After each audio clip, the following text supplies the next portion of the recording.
if you check at the junkyard, you get the small circle here, and this shows the production date for this unit.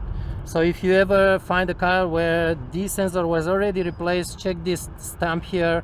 You'll get 2 digits. This is 04, so it's 2004 is the original one. And also look for Bosch. Do not put anything else than Bosch brand. Give you another example. This is the non-turbo one, and the small circle is right there. It's very hard to see. The trick is really to get your phone, take a pic from close up, and then zoom into the picture. You'll see the numbers.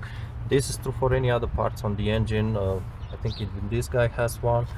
The coils have one inside on the small long grubber, and so on. So it's just a matter of finding the stamp date. I want to say something about the MAF, which is perhaps not very well known. Is on cars with automatic transmissions, the MAF sensor is also used by the transmission to program the shifting points and the shifting pattern. So if the sensor goes bad, that can affect shifting in automatic transmissions. I will put a few links in the comment section. Check it out. So I was surprised when I learned that. That doesn't mean a bad transmission is always caused by the MAF, but it's also something to check when you have poor shifting. It's a good idea to check your MAF as well.